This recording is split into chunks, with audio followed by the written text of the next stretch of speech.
Sacha Bright is an esteemed entrepreneur and is the chief executive of Nextfin, the UK's first regulated alternative finance aggregator.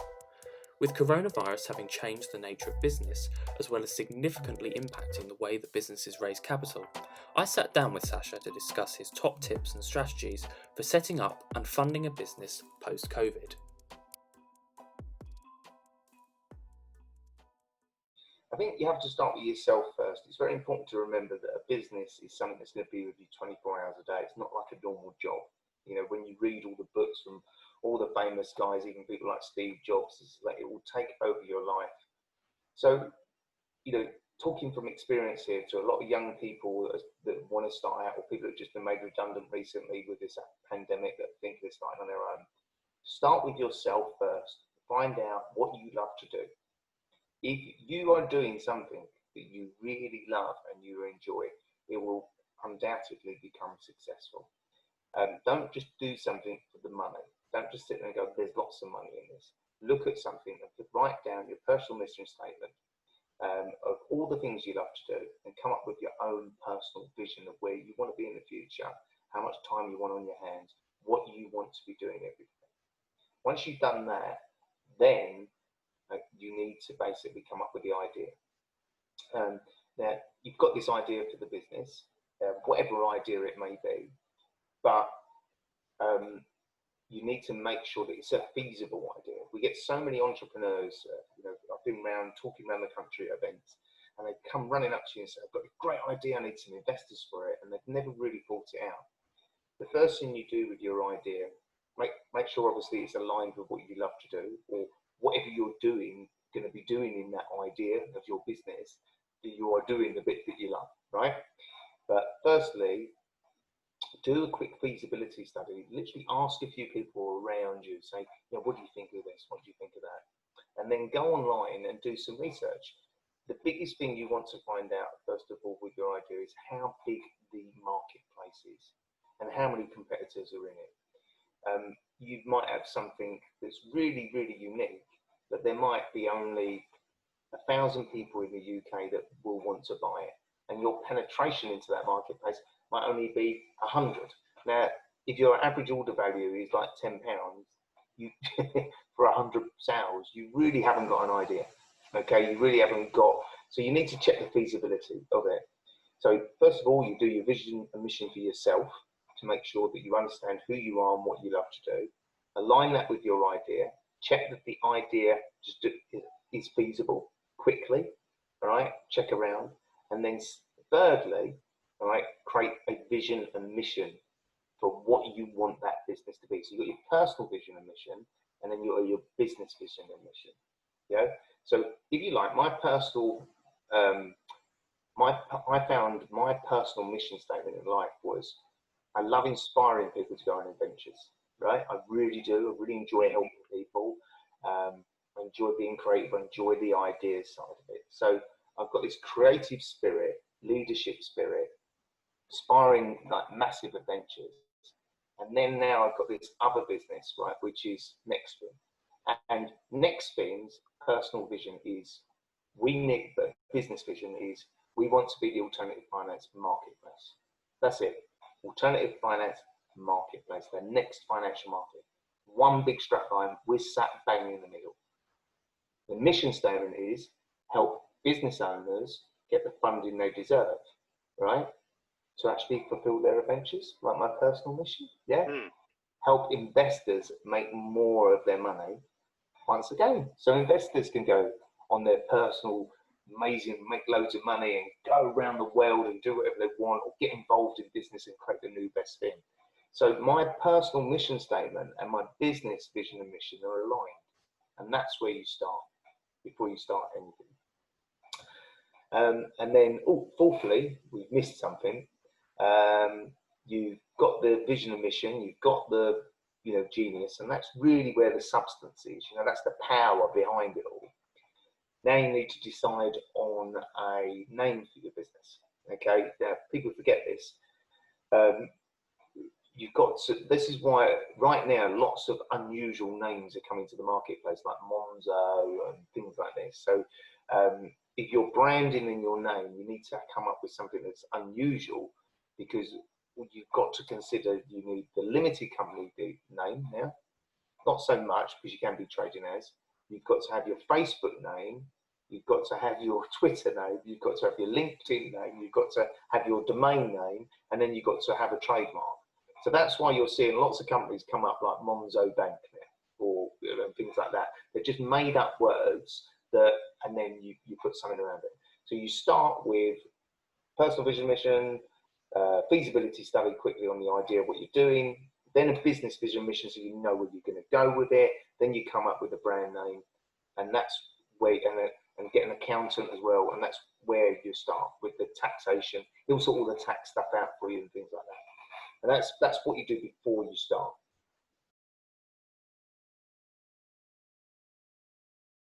You're still not really ready to start your business yet. So this is a process. These all go hand in hand. You've done this genius, you've done this vision and mission, you've done your feasibility, you've got your domain name and your branding, like the idea of just the name. And that's really giving you some sort of direction. And now you need to do all the inner workings behind the business. Now, when you're doing your business plan, you might actually find out as you're doing your business plan, this is a much bigger feasibility study, that this might work. So be prepared to do that, right? Also, be prepared when you're doing your investigation on your business plan to actually swivel the idea from side to side a little bit, because you need to be unique. So one of the biggest things that I learned in the business plan was a massive competitor analysis. I mean, I think we'll give probably some handouts today. The business plan does need to click, it's like a 70, 80 page document. And do you know what the business plan is for? It's for you. This is what everyone gets wrong. It is not okay for an investor. The business plan is the most unread document you will ever create, okay? And it's the hardest working thing you'll ever do, but it is actually for you and your business. It is not for the investor, but you need to do it, okay? Because it will highlight all the issues. And one of the most interesting ones is a competitor analysis, one of the interesting titles. Looking exactly how much someone that's doing exactly the same as you has spent on their marketing, for example, right? Download their accounts, work out how much money did they raise to get to where they got, who their suppliers, who their manufacturers, what's their strongest competition, when are they selling. I mean, I would do loads of research on this, how to create a really thorough competitive analysis. Because when you do that at the start, and that's probably one of the first things you do, it might not be in order of how you present a business plan, but I think that is one of the most important things, because it will enable you to come up with your pricing strategy. It will enable you to come up with your marketing strategy. It will enable you to come up with your financial plan. It will make you look at what the best areas that people are selling a product in. If you're looking at your competitors and looking at where they're selling the best thing, or what is their best selling product, how do they do it? And so also don't even look at, I always say to people, don't even, get immediate competitors, yes. Also think sideways. So think like, I had a hairdresser guy come up to me once, a male barber shop, and he said, and I said, what's unique about your business? And he went, we are pure luxury. We are just like absolute, we're a luxury brand, and you want to spend your time in our hairdressers and really enjoy it. That's interesting. So when you did your competitive analysis, what did you look at? So we looked at other barbershops. I said, well, why don't you think sideways? Let's think about other places, right, that actually are going after your customers at the same time you want them. Like, when is your busy time? Is it 10 till 12 during the day? Well, what's available at 10 to 12? Or maybe a coffee shop, or maybe a luxury gym, or a luxury spa. Let's look at what they're doing and how they're attracting their customers at that time of day, and see if we can align that with our business. So anyway, so the competitor analysis really opens up the whole of the business plan, and then you need to do all of the other areas there. And your vision and mission that you've done at the beginning before this, and your personal vision and mission, will keep you aligned with the whole strategy all the way through. And your competitor analysis will just make you move sideways, it'll make you move this way, it'll make you move up and down with your pricing, and every part of the strategy through all the business plan will come up with an ideal plan for you to, so you know exactly where you're going with your business. And that's all the research and developing to make it work. Really.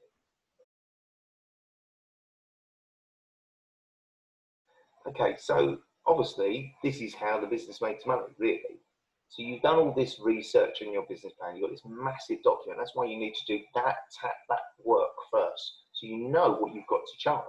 Right? You cannot come up with a cash flow forecast unless you know, for example, how many people are in the area that's going to be buying your product, how many salespeople you need, or how much marketing you need to do.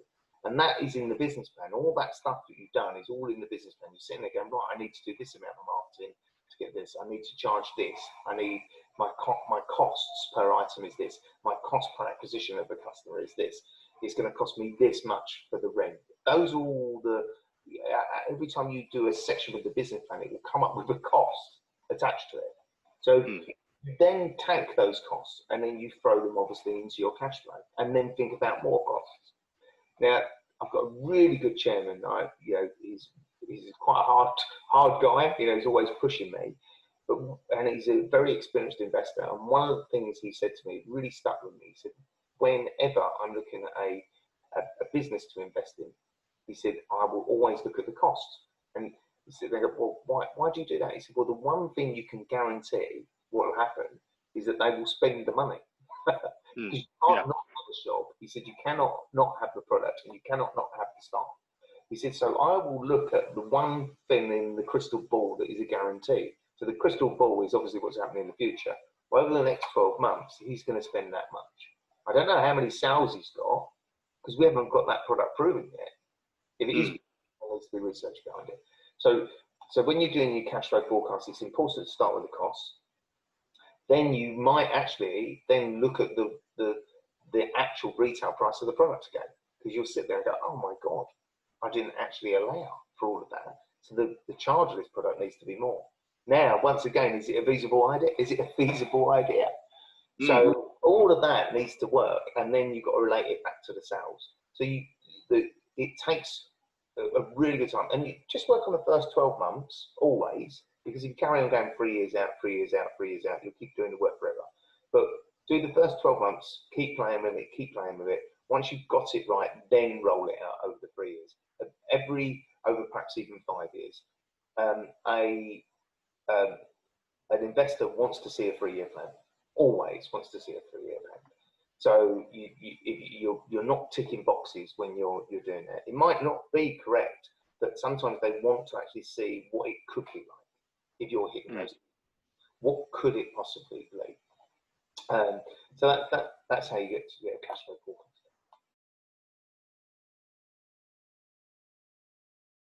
I think this goes back to, right at the beginning, what is it you want your business to be aligned in?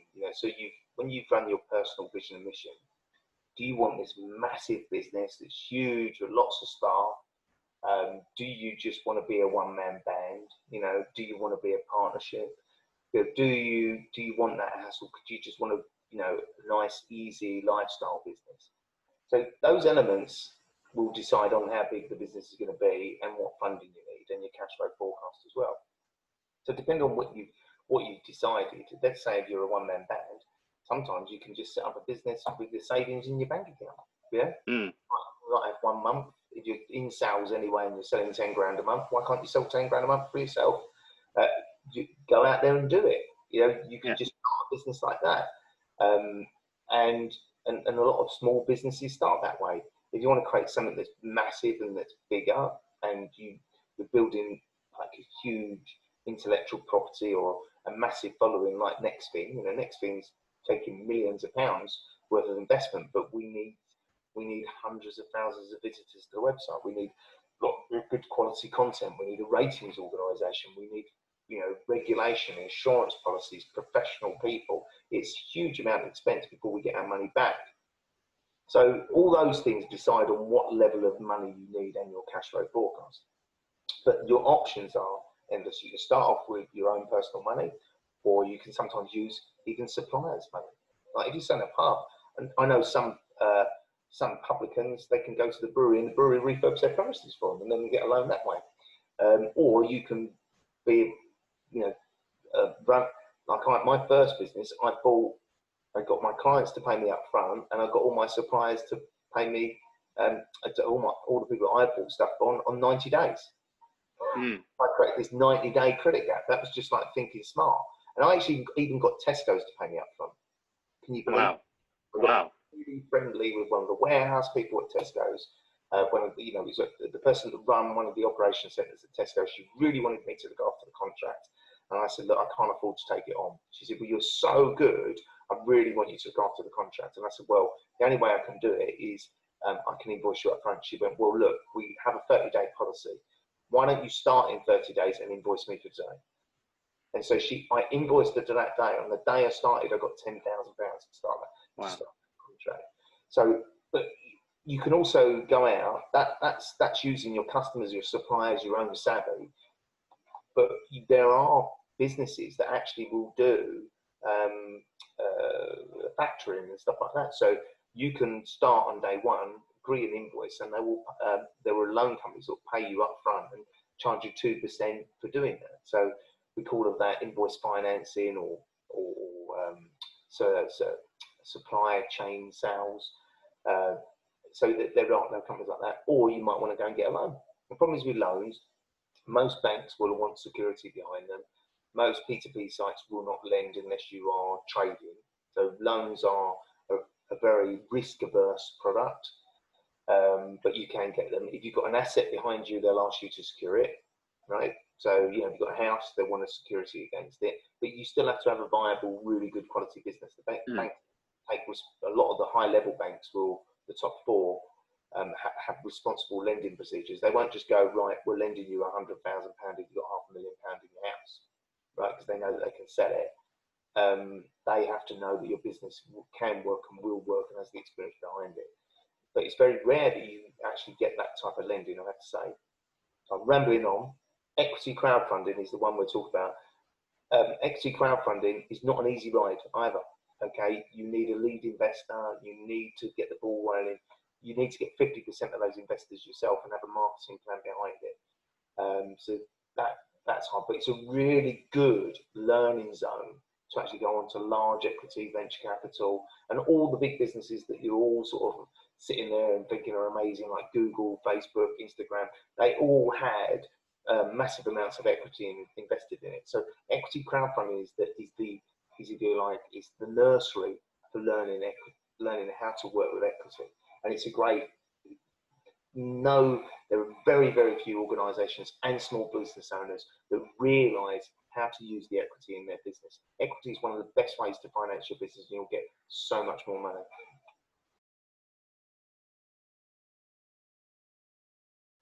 I think starting out is a bit of a problem. A lot of the business loan, if you're talking about businesses now, a lot of the business loan companies will not lend. There's very few of them that will lend to startups, but in that P2P area, there are a couple, but there'd be very, very, very high interest rates and smaller amounts. Because it's a risk-averse industry, would you lend £10,000 to someone you don't know is going to succeed? You need to have some sort of security against it. So bank loans and P2P, when you're starting out, are not always the best way. Equity is usually the best way. Or get your business up and running through your own, salt, if you like I said earlier. Sure. Then you can then go to, after 6 months, you can then go to a P2P site and say, look, we're turning over £10,000 a month. I now need 100 grand. And you've proven that you can do it, if you like. That's what they like to lend on. I think the first thing you have to realise is what business owners do, and you can't blame them and entrepreneurs for doing this, because you've just done, your genius space, you've just done your vision and mission, you've done your cash flow forecast, you've done your 65-page business plan. So you are now in your business, right? You know everything about it, and you are in it. An investor doesn't want to know all that, right? Okay, so this is what the slide deck is about. The investor, think of the word, what it means. It's an investment. They want to know how much money they're going to make out of you. That's the biggest key here, right? Yes, they want to be inspired by something that you're doing. They want to know that the money is secure, but they genuinely want to know how much money they can get back on it and how you're going to achieve that for them. So this is where the slide deck comes in. So it has to be a 10-page slide deck, introducing the company straight away up front, so it's clear, telling people what you do with your vision and mission, right?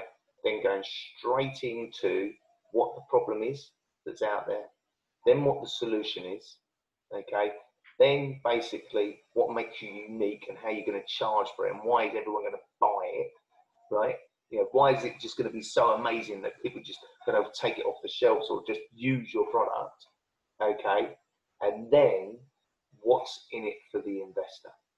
How much money do you need and what's in it for them, right? How are you going to get it back? What's the level of return? Where's the potential exit?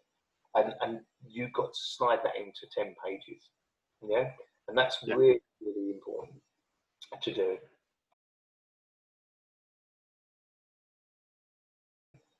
I think the first thing to do is all about preparation and planning. So before you pitch to an investor, you need to know who that investor is, what they're looking for, what makes them tick. A lot of people just walk in and don't just go straight into it. And you're selling here, okay? And there's an old adage that says, if there's no need, there's no sales. There's no sale involved. So you need to understand the need of the investor. Every investor is different, right? They've got different needs and there's different things that spark them. So first of all, before you're pitching to an investor, you need to go on their LinkedIn page, right? You need to know everything about them. You need to know everything about their company, what level of investment they do, what other investments have they done in the past, what makes them spark, what interests them. Look at their Facebook, look at everything, do all your research. And before you start, then have a plan, then have know your slide deck. Your slide deck's all ready, your elevator pitch is all ready to go. You put every answer in the back of your head like the Dragon's Den. But before you even walk through the room, and also design your slide deck so it is actually attaining to the needs and have a few possible answers, right? So you're attaining the slide deck to the needs that you know that person is looking for. You know what they're investing in, what they like, what they're doing. So that's how your slide deck gets slightly altered to that. But also, be normal. Like, people invest in people that they like. Don't forget to build a rapport. Walk into the room, have a chat with them first, and build a relationship, okay? They're buying you as well. It's important that somebody actually looks at you and goes, do you know what? This person is amazing. I like them and I want to invest in them. That's one of the biggest reasons why they would invest. So build the rapport, then get a succinct slide deck that defines the problems to their needs, right? And then you define the solutions to what they're expecting, and then pitch what's in it for them.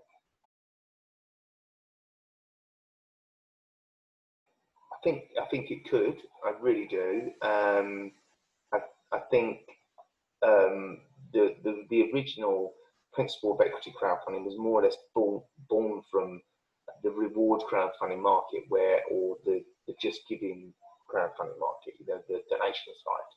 And a lot of people, a lot of businesses, if they're struggling, you're in a situation right now where somebody switched the tap off, isn't it? It's literally everything's stopped. And what equity crowdfunding does is, if you pitch it right, your customers invest in it. And so you can get your customers to buy a single share. In fact, we're doing it at the moment, another company that I'm involved in, and it's called Go Getters. And what we're doing actually is we're about to go on Crowdfunding ourselves.